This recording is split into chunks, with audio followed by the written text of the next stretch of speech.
नमस्कार, India news पर आप देख रहे हैं आपका डॉक्टर खास कार्यक्रम। मैं हूं कंचन डोगरा।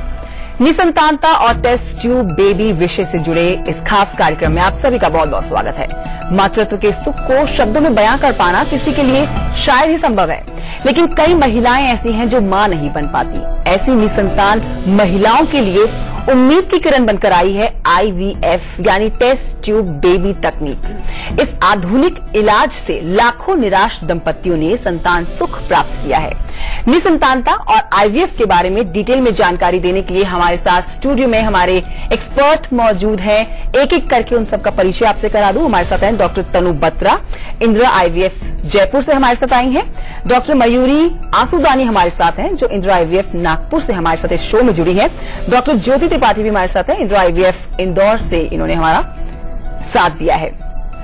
अपने तमाम दर्शकों को बता दूं जो हमसे जुड़ना चाहते हैं, बेहिचक, बिना किसी शर्म के, बिना किसी हिचक के आप हमसे जुड़ सकते हैं। सीधा अपना सवाल हमारे डॉक्टर्स के साथ कर सकते हैं। आपको आपके सवाल का, आपको आपकी परेशानी से निजात मिलने का जवाब मिलेगा। तो डॉक्टर तनु की तरफ मैं अपना पहला सवाल लेने के लिए आगे बढ़ूं, उससे पहले अपने तमाम दर्शकों को बता दूं कि वो हमसे सीधे संपर्क कर सकते हैं। हमारे नंबर्स टेलीविजन स्क्रीन पर लगातार फ्लैश हो रहे हैं। डॉक्टर तनु, सुनने में आता है कि IVF से ट्विंस होते हैं, तो क्या ये सही है? जी हाँ, आपका कहना बिल्कुल सही है। IVF में ट्विंस का इंसिडेंस ज्यादा ही है। इनफैक्ट स्टैटिस्टिक्स भी यही बताती हैं कि 30 to 40% केसेस में ट्विंस हो सकते हैं। तो ये कैसे होता है, मैं आपको थोड़ी जानकारी देती हूँ। देखिए, IVF में हम भ्रूण बाहर बनाते हैं और भ्रूण बनाकर हम गर्भाशय में प्रत्यारोपित कर देते हैं। अब जो भ्रूण हम अंदर डालते हैं वो कई बार दिखने में बहुत अच्छे होते हैं, क्वालिटी वाइज अच्छे लगते हैं, लेकिन हो सकता है इंटरनली वो कमजोर हो। तो अगर मैं उन भ्रूण को अंदर डालूं तो वो चिपके नहीं। इसीलिए प्रेगनेंसी की प्रोबेबिलिटी बढ़ाने के लिए कई बार डॉक्टर्स एक की जगह 2 या 3 भ्रूण डाल देते हैं, जिसके के कारण कभी सिंगल प्रेगनेंसी हो गया, कभी ट्विंस हो गया, तो कभी इवन ट्रिपलेट प्रेगनेंसी भी हो जाती है। तो ट्विंस अगर हो गए तो इसमें फायदे भी हैं, लेकिन साथ साथ नुकसान भी। फायदे ये है कि फैमिली कंप्लीट हो गई। नुकसान ये है कि ट्विन प्रेगनेंसी के साथ साथ कुछ रिस्क एसोसिएटेड होते हैं जो कि मदर और बेबी दोनों को हो सकते हैं, जैसे कि प्री टर्म लेबर और IUGR, साथ में हाई BP और हाई शुगर्स। साथ ही साथ हमारे पास कई बार ऐसे कपल्स भी आते हैं जिनको की सेकेंडरी इनफर्टिलिटी होती है। सेकेंडरी इनफर्टिलिटी मतलब उनके पहले एक बेबी है, वो दूसरी बार ट्रीटमेंट लेना चाहते हैं, सिर्फ सिंगल बेबी चाहते हैं। इसके अलावा कई पेशेंट्स ऐसे होते हैं जो वर्किंग होते हैं और जो भी एक सिर्फ सिंगल प्रेगनेंसी के लिए जाना चाहते हैं। तो सिंगल प्रेगनेंसी के लिए हमारे पास आज की डेट में कई एडवांस टेक्निक्स आ गई हैं जिनकी मदद से हम आगे बढ़ सकते हैं। उन एडवांस टेक्निक्स में से एक टेक्निक है ब्लास्टोसिस्ट कल्चर।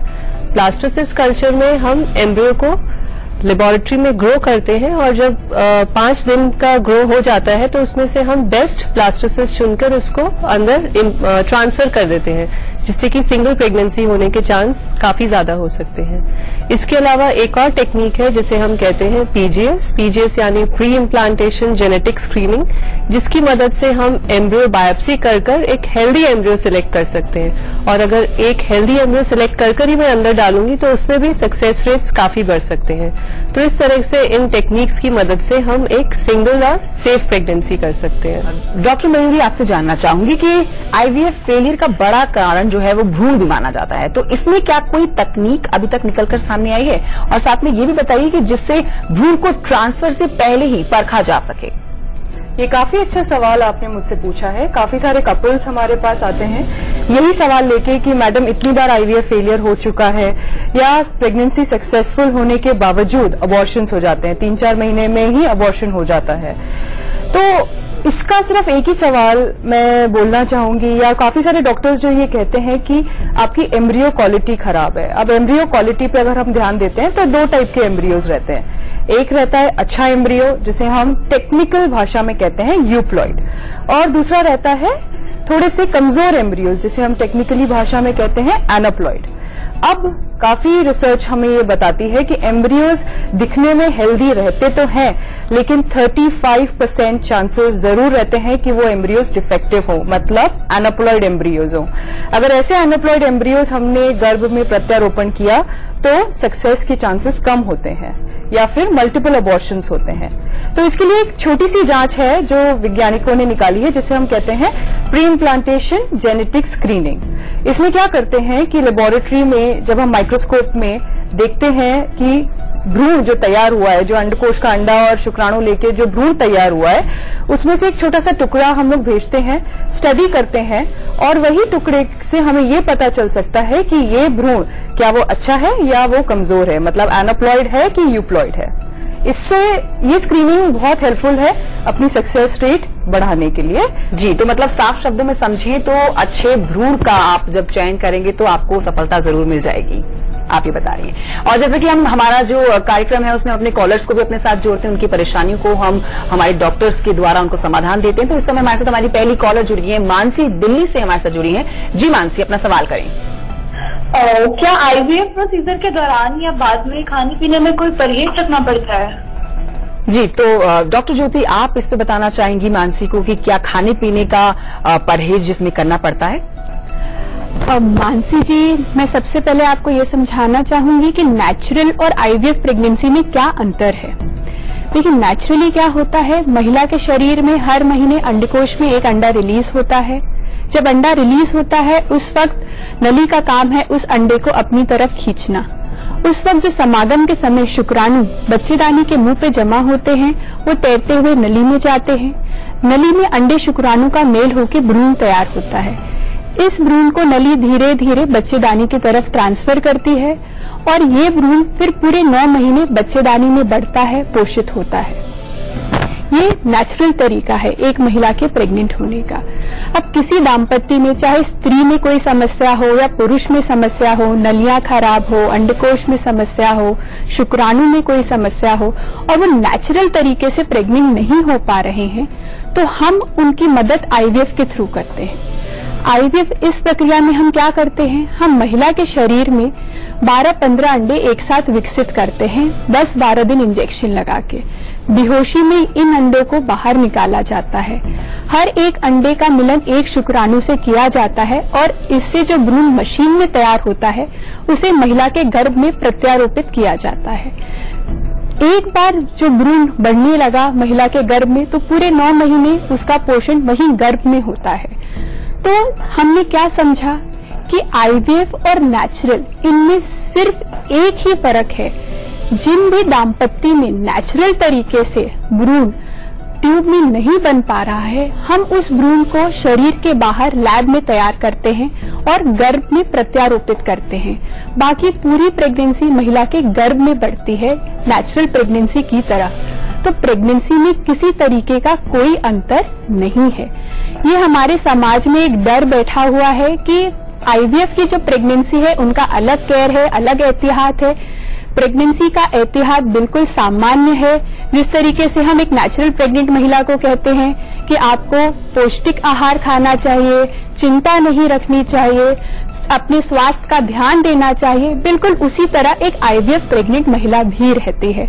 तो आप बिल्कुल इस बात से अपने मन से निकाल दीजिए कि खान पान में या चिंता में या रेस्ट में किसी तरीके का कोई अलग परहेज होता है, चाहे वो आईवीएफ प्रेगनेंसी हो या नेचुरल प्रेगनेंसी हो। तो मानसी, आप बिल्कुल निश्चिंत हो जाइए। आईवीएफ जो है बिल्कुल नेचुरल प्रेगनेंसी है और इसमें आपको किसी तरह के खान पान के परहेज की बिल्कुल भी जरूरत नहीं है।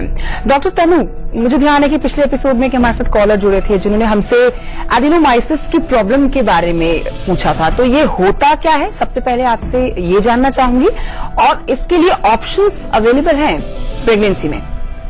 देखिए, एडिनोमाइसिस यानी बच्चेदानी की सूजन, ये एक बहुत ही इम्पोर्टेंट कारण है जिसके के कारण फीमेल्स में इनफर्टिलिटी हो सकती है। अभी इस कंडीशन को हम काफी बार मिसडायग्नोज भी कर लेते हैं फाइब्रॉइड से, क्योंकि फाइब्रॉइड की अपीयरेंस और इसके सिम्टम्स एडिनोमाइसिस से मिलते जुलते हैं। हमारे पास काफी पेशेंट्स आते हैं जिनकी हम सोनोग्राफी में देखते हैं उसमें फाइब्रॉइड लिखा होता है, लेकिन जब हम टेस्ट करते हैं, सोनोग्राफी करते हैं, तो उसमें एडिनोमाइसिस निकलता है। अभी एडिनोमाइसिस होता कैसे है ये मैं आपको थोड़ा समझाती हूँ। देखिए, यूट्रस में इनर लाइनिंग होती है जिसे हम कहते हैं एंडोमेट्रियम। ये एंडोमेट्रियम यूट्रस की वॉल में अंदर ग्रो जब कर जाती है तब ब्लीडिंग के टाइम, पीरियड्स के टाइम अंदर वॉल में ब्लीडिंग होने लगता है जिससे कि वॉल थिकनेस बढ़ जाती है या जिसे हम कहते हैं सूजन हो जाती है। उदाहरण के लिए जैसे बारिश होती है, अगर छत पे पानी इकट्ठा हो तो दीवारों में सीलन आ जाती है, तो उसी तरह इस वॉल में भी ब्लीडिंग होने से उसमें सूजन आ जाती है, जिसके की कारण इनफर्टिलिटी के रेट्स काफी बढ़ जाते हैं। साथ ही साथ एडेनोमाइसिस में और जो सिम्टम्स होते हैं वो है कि पीरियड के दौरान ज्यादा ब्लीडिंग होना, पीरियड्स के दौरान पेन होना, ये पेन पीरियड से पहले और पीरियड के बाद तक रहता है। साथ ही साथ यूट्रस के साइज में भी इंक्रीमेंट होता है। अभी हम देखें तो इसका जो ट्रीटमेंट, मेन ट्रीटमेंट है वो है पीरियड्स को कम करना या ब्लीडिंग को स्टॉप करना।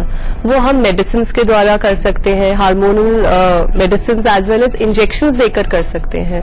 और वो पेशेंट्स जिनमें एडेनोमाइसिस काफी ज्यादा है, जिनको काफी लॉन्ग टर्म इनफर्टिलिटी है, उनके लिए हम आईवीएफ के लिए भी आगे बढ़ सकते हैं।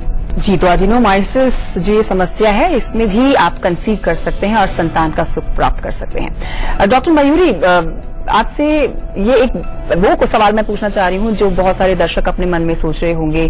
कई बार हम ऐसे सवाल हैं जो किसी से पूछ भी नहीं पाते, लेकिन हमारा एक ऐसा शो है जहां पर लोग बेहिचक अपने सभी सवालों के जवाब पा लेते हैं। ऐसे रिसर्च बताते हैं, रिसर्च के आंकड़े बताते हैं कि जो कंसीव करने की, जो प्रेगनेंसी की जो प्रक्रिया है, वो उम्र जिस तरह से बढ़ती है वो आपके शरीर में उस कंसीव करने की प्रक्रिया जो है वो घटती जाती है। तो क्या ऐसा होता है, और अगर ऐसा होता है तो क्यों होता है? जी बिल्कुल ऐसा होता है। देखिए, भगवान ने एक बेसिक डिफरेंस किया है पुरुष और महिला में। पुरुष में दिए हैं शुक्राणु जो उसके साथ उसकी पूरी जीवन चलते हैं, और महिला में दिए हैं लिमिटेड नंबर ऑफ अंडे जो उसके अंडकोश में रहते हैं। अब हर मेंसेस के साथ उसका एक अंडा यूज हो जाता है। रिसर्च द्वारा ये बताया जाता है कि जैसे जैसे महिला का उम्र बढ़ता जाता है वैसे वैसे उसका क्वालिटी और नंबर ये दोनों घटता जाता है। साइंटिस्ट ये भी प्रूव कर चुके हैं कि 30 इयर्स मतलब 30 साल की उम्र के बाद जो भी महिलाएं रहती हैं उनका अंडा और का नंबर और क्वालिटी ये तेजी से कम होने लगता है। तो जो भी कपल्स जो हमारे पास आते हैं 30 साल के ऊपर रहते हैं और 3-4 साल हो चुके रहते हैं शादी को, तो हम लोग डेफिनेटली उनको ये बोलते हैं कि आप टेस्ट ट्यूब बेबी कराइए और संतान प्राप्ति करने में देरी ना करिए। और इस समय हमारे साथ एक कॉलर जुड़ गई हैं, संध्या जी हैं जयपुर से। संध्या जी, अपना सवाल पूछिए। जी, मेरी उम्र 38 साल है और मेरा AMH टेस्ट वैल्यू जो है सिर्फ 0.8 ही है, और मैं चाहती हूँ कि अपने खुद के अंडों से माँ बनूं, तो उसके लिए कोई एडवांस तकनीक है मेरे लिए? जी डॉक्टर ज्योति, क्या इस तरह की इसमें एडवांस कोई तकनीक है? बिल्कुल संध्या जी, अभी डॉक्टर मयूरी ने काफी डीप में ये जानकारी दी है कि किस तरीके से बढ़ती उम्र के साथ महिला के शरीर में अंडों की संख्या और उनकी गुणवत्ता दोनों पर प्रभाव पड़ता है, दोनों में काफी गिरावट आती है। जब हमारे पास ऐसा कोई पेशेंट आता है जिसकी उम्र ज्यादा है, हम सबसे पहले उनका एक टेस्ट कराते हैं जिसे कहते हैं AMH, जो आपने बताया आपका हो चुका है। AMH हमें ये बताता है कि महिला के शरीर में अंडों की मात्रा लगभग कितनी है। नॉर्मली अगर वो वैल्यू 2 से 4 के बीच में रहती है तो हम ये मानते हैं कि उस महिला के शरीर में इतना रिजर्व है कि वो मां बन पाए। जब वो वैल्यू 2 से कम आती है, इसका मतलब उनमें अंडे बनने की क्षमता काफी कमजोर हो चुकी है। तो इससे क्या होगा, अगर अपने शरीर में अंडे कम हैं तो कम भ्रूण तैयार होते हैं। बढ़ती उम्र का जो तकाजा अपने बालों, अपने चेहरों पे दिखता है कि भाई सफेद बाल हो रहे हैं, झुर्रियां आ रही है, इसी तरीके से जो इस बढ़ती उम्र के अंडे के साथ जो बीज तैयार होता है वो बीज भी डिफेक्टिव भ्रूण तैयार होने की संभावनाएं काफी बढ़ जाती हैं। तो जब हम जो भी महिलाएं हमारे पास ऐसी आती हैं कि मैडम हमारा AMH कम है, कम अंडों की संख्या है, उम्र भी ज्यादा है, हम अपने ही अंडों के साथ आगे बढ़े, तो आज कुछ नई टेक्नोलॉजी उपलब्ध है जैसे कि PGS, जिसके बारे में अभी कुछ समय पहले डॉक्टर मयूरी ने हमें काफी जानकारी दी है। इससे हम हेल्दी एम्ब्रियो का चयन कर सकते हैं जिससे बेहतर प्रेगनेंसी आ सकती है और सक्सेस भी बढ़ता है।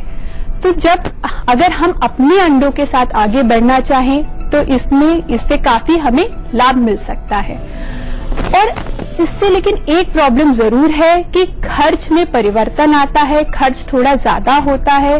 कुछ कपल शायद इतना नहीं अफोर्ड कर पाते, तो हम उन्हें दूसरा ऑप्शन ये भी देते हैं कि हम पति के शुक्राणु यूज करें, लेकिन बैंक के अंडे, डोनर अंडे के साथ आगे बढ़ सकते हैं। इससे सक्सेस अच्छी रहती है, प्रेगनेंसी सफल रहती है। तो ये दूसरा एक विकल्प भी उपलब्ध है। तो डोनर अंडे का विकल्प यहाँ पर मौजूद है। डॉक्टर मयूरी, बढ़ती उम्र की जब हम बात करते हैं तो जाहिर सी बात है कि जब उम्र बढ़ती है तो पीरियड्स महिलाओं के बंद हो जाते हैं। तो क्या ऐसे में मां बनने की कुछ उम्मीदें होती हैं? मां बन सकती हैं ऐसी महिलाएं? डेफिनेटली वो मां बन सकती है। देखिए, पीरियड्स बंद होने का ये कारण नहीं है कि हम उस महिला का मां बनने का सपना तोड़ सके। अब पीरियड्स बंद होने पर हम क्या कहते हैं? मेडिकल टर्म में इसे हम कहते हैं मेनोपॉज। मेनोपॉज क्यों होता है? दो कारणों की वजह से। सबसे पहला होता है हार्मोनल इम्बैलेंस। काफी हार्मोन्स हमारे बॉडी में इंपॉर्टेंट रहते हैं, अगर वो हार्मोन्स कम पाए जाते हैं तब एक मेनोपॉजल स्टेज आ जाता है। और दूसरा जो एक बहुत बड़ा कारण है वो है उम्र। 40 साल से ऊपर अगर उम्र हो जाती है तो एक मेनोपॉजल स्टेज एक महिला की जिंदगी में आ जाता है। अब इसमें क्या होता है कि दो चीजें होती है। सबसे पहला तो हार्मोनल इम्बैलेंसेस की वजह से या मेनोपॉजल स्टेज की वजह से आप कहते हैं तो दो चीजें होती हैं, जो है यूट्रस श्रिंकेज, मतलब यूट्रस का जो साइज, बच्चेदानी का जो साइज है वो छोटा हो जाता है। और दूसरा रहता है अंडकोश का अंडा बनना बंद हो जाता है। अब ऐसी महिलाएं जब हमारे पास आती हैं या ऐसे कपल्स जब आते हैं तब हम उनको हार्मोन रिप्लेसमेंट थेरेपी समझाते हैं। मतलब जो हार्मोन्स अंदर बॉडी में नहीं बनते हैं उसको हम बाहर से देते हैं। और जैसे डॉक्टर ज्योति ने बताया कि हम डोनर एग प्रोग्राम उनको समझाते हैं। डोनर एग प्रोग्राम में क्या किया जाता है कि किसी और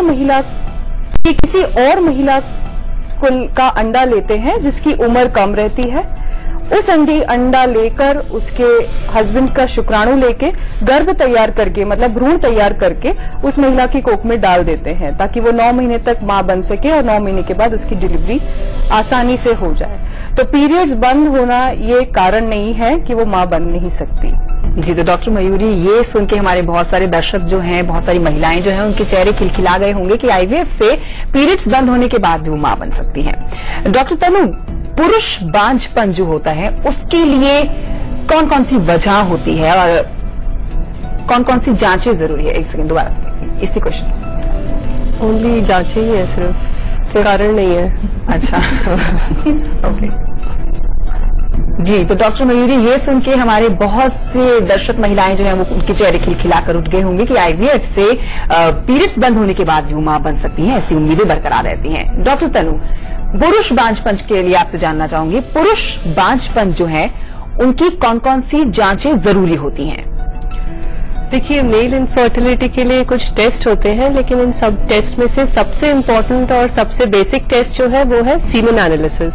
सीमेन एनालिसिस में हम कई पैरामीटर्स चेक करते हैं, जैसे कि हम देखते हैं कि स्पर्म काउंट कैसा है, स्पर्म मोटिलिटी यानी गतिशीलता कैसी है, स्पर्म मॉर्फोलॉजी यानी शुक्राणु की बनावट कैसी है, और स्पर्म वाइटालिटी यानी जीवन क्षमता कैसी है। तो ये सारे पैरामीटर्स काफी इम्पोर्टेंट है।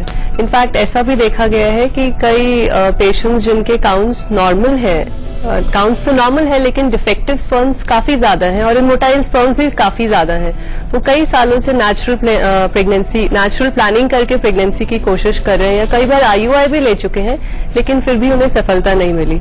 तो इसलिए बहुत जरूरी है कि ये जांच बहुत अच्छी तरीके से और अच्छी लेबोरेटरी में हुई हो, अच्छी लैब जहां पे एक ट्रेन्ड एंड्रोलॉजिस्ट हो, जहां पे अप टू डेट इक्विपमेंट्स हो, जहां पे सैंपल हैंडलिंग प्रॉपर हो और जहां पे ड्यूरेशन ऑफ एब्सटिनेंस का ध्यान रखा जाए, टाइम ऑफ कलेक्शन का ध्यान रखा जाए, temperature during collection time, transportation and analysis, ये सब ध्यान रखा जाए। साथ ही साथ जो रिपोर्ट हम देते हैं वो भी अकॉर्डिंग टू द गाइडलाइंस और रिकमेंडेशंस के अकॉर्डिंग हो और उस रिपोर्ट का प्रॉपर इंटरप्रिटेशन हो, जिससे कि हम एक सही ट्रीटमेंट के लिए आगे बढ़ सकें। तो डॉक्टर ज्योति, आपसे हम समझना चाहेंगे कि पुरुषों में जो शुक्राणु की मात्रा कम होती है तो उसमें ट्रीटमेंट ऑप्शंस क्या अवेलेबल होते हैं? क्या इस तरह की समस्या में ट्रीटमेंट मिलता है? बिल्कुल। देखिए, पुरुष की जो रिपोर्ट है उसमें क्या क्या समस्याएं हो सकती हैं, इसके बारे में काफी डिटेल में डॉक्टर तनु ने हमें बताया है। तो जब हम एक पुरुष की रिपोर्ट देखते हैं तो हम उन्हें कैटेगराइज करते हैं, ग्रेड करते हैं कि भाई ये समस्या कितनी है, माइल्ड, मॉडरेट, सीवियर। साथ ही साथ हम महिला का पूरा वर्कअप करते हैं कि महिला में तो किसी तरीके की कोई समस्या नहीं है और दोनों को टैली करके एक ट्रीटमेंट प्लान बनाया जाता है। मान लीजिए कि पुरुष की जो शुक्राणु की रिपोर्ट है, इसमें 10 मिलियन से ऊपर शुक्राणु है जिनकी गतिशीलता ठीक है, और महिला की सारी रिपोर्टें नॉर्मल हैं, अंडे बन रहे हैं, यंग है, नलिया खुली है, बच्चेदानी स्वस्थ है। ऐसी स्थिति में हम उन्हें IUI पद्धति समझाते हैं। IUI पद्धति एक ऐसी पद्धति है जिसमें महिला के शरीर में जब अंडा फूटता है उस वक्त पुरुष के शुक्राणु को मशीन में प्रोसेस करके और गतिशील बना के गर्भाशय में छोड़ा जाता है। जी। तो इससे प्रेगनेंसी के चांसेस बढ़ जाते हैं नॉर्मल नेचुरल तरीके से। अब कुछ पुरुष होते हैं जिनकी रिपोर्ट 5 to 10 मिलियन के बीच में आती है, जिसे लगभग मैं कहूं कि मॉडरेट है उनकी रिपोर्ट। ऐसी स्थिति में हम उन्हें IVF समझाते हैं। IVF एक प्रक्रिया है जिसमें हम क्या करेंगे कि महिला को 10-12 दिन इंजेक्शन लगाए जाते हैं। शरीर में 12-15 अंडे एक साथ विकसित किए जाते हैं। जब अंडे विकसित हो जाते हैं उन्हें बेहोशी में एक सुई द्वारा बाहर निकाला जाता है, और ये जो अंडे बाहर निकाले हैं इसे लैब में एक डिश में हर अंडे पर लगभग 20 से 25 हजार शुक्राणु छोड़ दिए जाते हैं, और लैब में इससे भ्रूण तैयार होता है। अब जो सबसे आधुनिक अगर कोई पुरुष की रिपोर्ट ऐसी है कि काउंट 5 मिलियन से भी कम है, आज इन्हें भी संतान सुख संभव है। ऐसी स्थिति में हर अंडे का मेल, हर एक शुक्राणु, एक अंडे का मेल एक शुक्राणु से मशीन में किया जाता है, जिसे ICSI पद्धति कहते हैं, इंट्रासाइटोप्लाज्मिक स्पर्म इंजेक्शन। इससे एक अंडे का एक शुक्राणु से मेल होने के कारण कम से कम शुक्राणु में भी संतान सुख संभव है। इससे जो भ्रूण तैयार होता है इसे महिला के गर्भ में छोड़ा जाता है।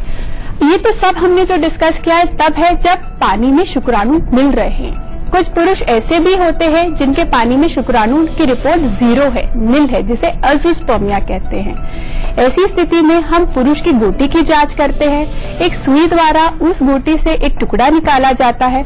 अगर उस टुकड़े में शुक्राणु मिलते हैं तो इस पुरुष को भी अपनी संतान संभव है ICSI पद्धति द्वारा।